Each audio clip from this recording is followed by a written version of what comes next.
The fable that we heard from Aesop retold today carries a message, or really a question, though we might not see it as a question. It's a retelling of a kind of story between dueling forces in the world that's been around for a long time. One of my favorite versions of this retelling is in the book of Job in the Hebrew Scriptures.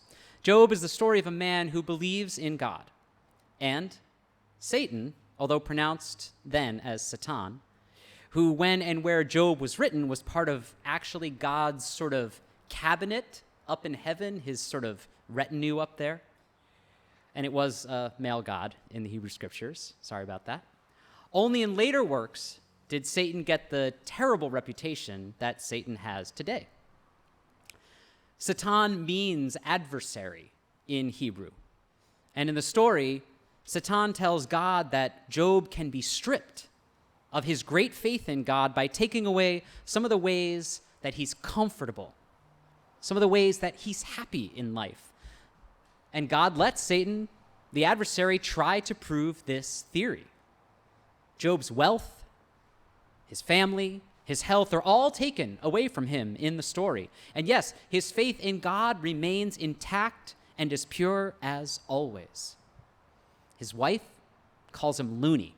His friends each question him in turn, but he persists and holds strong in his faith, not cursing God no matter what happens. And so in the end, what does happen? He gets all his health, all his wealth back, and sort of weirdly, God gives him a whole new family too, rather than bring the past family back to life. It sometimes makes me wonder about that moment and what it was like for Job.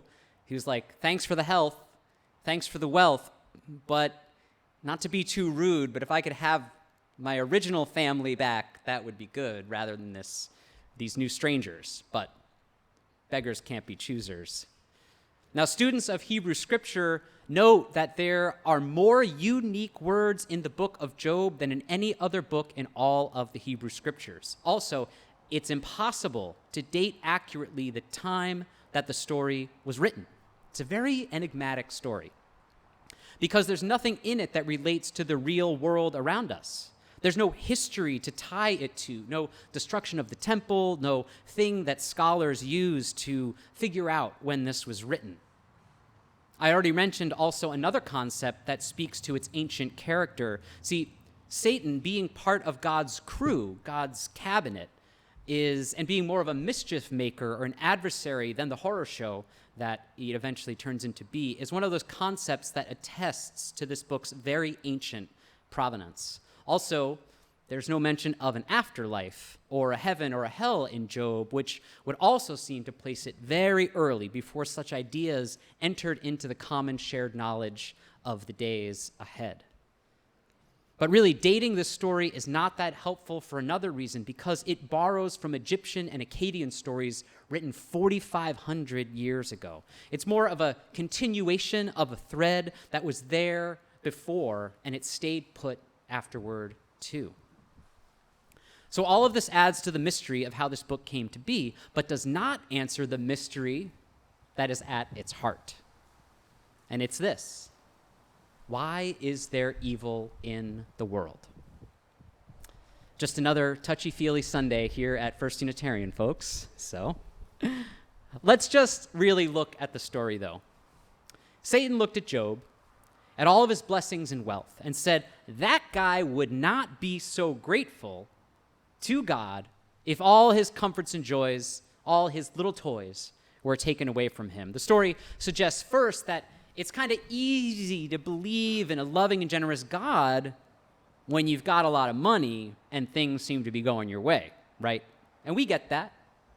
What do we say when someone gets our parking spot? If we forget something we meant to bring, if we stub our toe? For many, it's a version of, gosh darn it, if you will. In those cases, we are each having our little own Job moment. We're going along, well-fed, happy, breathing, No one has killed our livestock that morning. And then something goes wrong, something annoying, and who are we talking to in that moment? Who are we blaming? Who are we asking to curse that thing that isn't going well? That's right. Gosh darn it. Dag nabbit, whatever it is you say. But taking this on a much more serious and larger scale, what happens when we believe in a God who is loving or all forgiving, all knowing, and then something really horrendous comes to pass? I know there is a lot going on right now in the congregation with many of us. Some pretty hard things are happening in people's lives. And for many of us, it is a presence of these very things, these horrors in our lives, that truly awful experiences we have where either we or the people we love are being hurt, are suffering, that understandably start to make the case that the kind of God we were taught about, many of us growing up or through different ways of learning, just might not make sense all the time. And for many more, it is the presence in the world of evil that cinches the deal. Many woke to the experiences of World War II many decades ago and saw the most profound and sickening evil stride along the world, long unchecked and long unanswered, which meant to many that their idea of God simply would not work for them anymore. For many, post-World War II was the beginning of a rise in secular humanism and other forms of belief or understanding that reject a higher power guiding the course of things, and that makes a lot of pastoral sense to me, friends. If I believed in a God concerned with parking spaces I miss, the friends I have, or my family's health, then I also believe in a God concerned with the day-to-day actual experiences of my life, of the lives of those around me. And so logically, this means that when I miss a spot, when my friends desert me, and when my loved ones are sick, then that also is the doing of God. Now, sure, maybe a God concerned with the particulars of my life is trying to teach me a lesson with some of the hardships. Maybe like Job, my faith in a God that will restore my friends and give me a new family in the end before my life ends is being tested.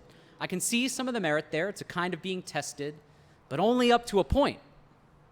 Because when we consider the centuries of suffering visited upon native persons in these lands, on native persons in other parts of a nation, upon black persons in a nation, upon Jewish persons, upon gay persons, upon trans persons, upon so many of us for so long, when we consider all the evil in the world, and if we say that it is for a purpose, that God wanted that evil to happen, that God is interested in guiding the forces of humans and human affairs, how can there be such a God to allow these things? And if there is, does that God deserve my praise, my faith, or even my attention? Now, here's where the textbook answer to that question comes in. That God is all-encompassing love, all matter, all existence, and that evil is done solely by the warped minds of humankind. This is a version of a free will argument, namely that God created everything, including free will, that we do with is our business to work out among ourselves. And a few years ago, an answer similar to that is just what I gave to the board deciding whether to approve me for ordination. But even standing here now, I realize how oversimplified in many ways that answer was. Perhaps how only a person as comfortable as a vegan, Connecticut-bred, Yale-educated white guy might offer in the face of millennia of oppression and subjugation of his fellow humans, his kin.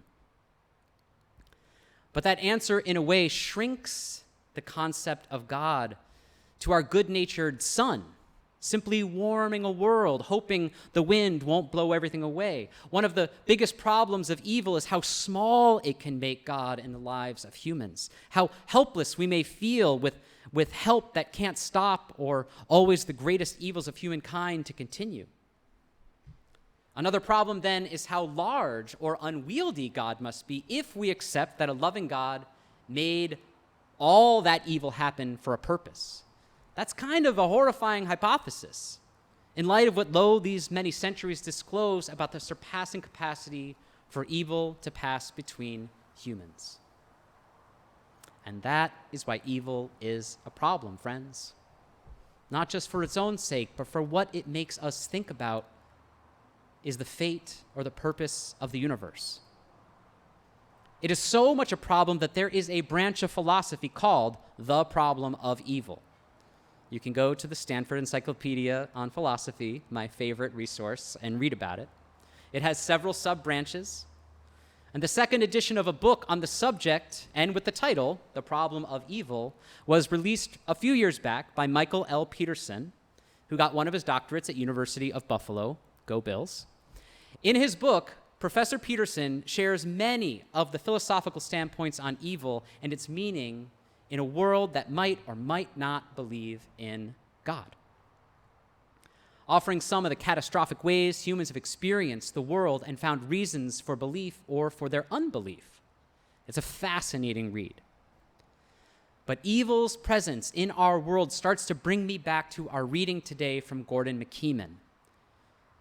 Gordon McKeeman makes the point that looking at one part of a system and then rejecting that whole system, one that we do not fully see or understand based solely on the experience of that part, is kind of a trap.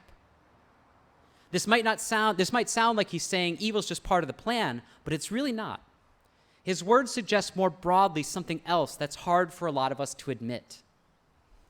We don't really know what's going on. Come on, it's okay to admit it. I know not all of us want to admit that.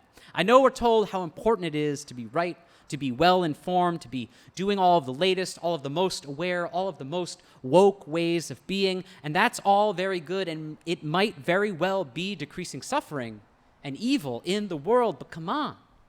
Do we really know what's going on, like universally, how what we are doing contributes to or fits into the scheme of the universe or of God? In the show The Good Place, which must have one of the best educated writing staffs in the history of television, or at least a writing staff unafraid to show how well read they are in philosophy, there's this character played by Michael McKean, one of the great character actors of all time, who figured out exactly how the world and the universe worked and was therefore sort of a celebrity in heaven and in hell. He's sort of the anti-Job. Job had no idea what was going on, and this character had it all figured out. So this character's theory was simply do no harm. It wasn't so much to do good in the world, just to stop doing harm. But when the main characters of the show meet him, they realize how hard he is working, how manicured his every move is, how boring and almost impossible his life was. He worried about everything, about snails he might step on, about truths he may not be able to tell, everything. And the main characters realized then that this was not a saintly or divine person, that a life simply trying not to be wrong was really, really boring. The idea the writers here were positing was that even if someone does understand the system of the universe, of right and wrongs, of doing no harm, they may still be locked in a trap of their own doing, losing sight of what the world truly does have to offer in our short lives. And so I think about the long ago adage of Unitarian Universalists, deeds, not creeds.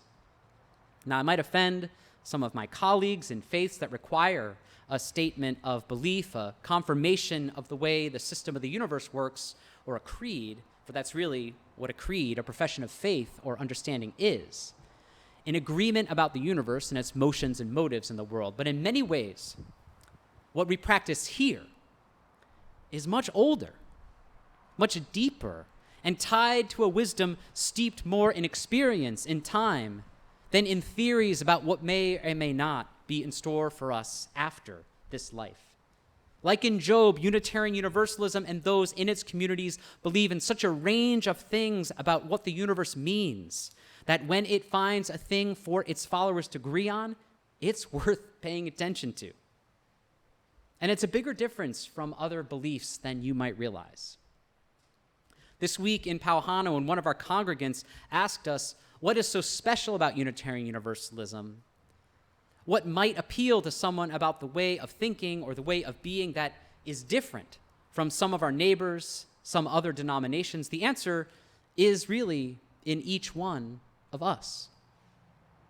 The infinite, and they really are infinite, the infinite ways that we each collectively believe about the universe, what time, what God, if you will, holds for each one of us, coexists, undaunted, unbridled by creeds of faith, systems of understanding, while then unifying around the idea that this life, this chance, this experience of our universe is important not only to ourselves, but to those we seek to help, to those we help to liberate, to those we hope to free in this life, including ourselves. So in a sense, you have a million ideas, finding cohesion, finding common ground, rather than a faith with a structured way of confessing itself, an understanding of the universe, leading then to ways of believing that have divided, that have separated, that have parceled out into denominations all over the world, that lack cooperation, that lack coexistence, that lack co-stewardship of the life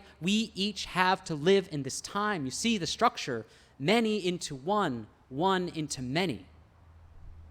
It's as if so many ways of believing are like so many winds, hoping to blow the jackets right off those who are only seeking to be warm, rather than tending the common flame that warms us all. But it is not this way of thinking, this way of Unitarian Universalism being right in our theology that matters to me. It's just a convenient byproduct. Like every other church, every other faith, every other community, every other collection of humans on earth, shall we say, we are all, each one of us, every day, in some trouble, right? We find trouble.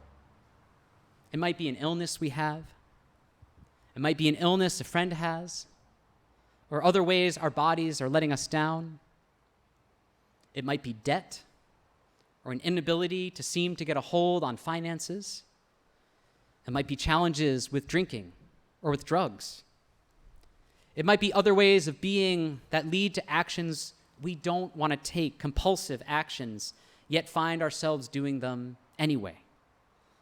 It really doesn't matter what the it is. All of us are in some kind of trouble, some kind of challenging, whether we're super comfortable admitting it or not. That's really the message that our author has for us in our reading. And like Job, like the authors, we recognize that regardless of what comes after, this life that we each have might be all we get of an experience in this universe. There are sparks giving light to ideas, ways of healing, ways of believing throughout all our lives. And the question each of us faces is, what flames do we choose to tend? Do we fan and tend the flames of enmity, correctness, and division?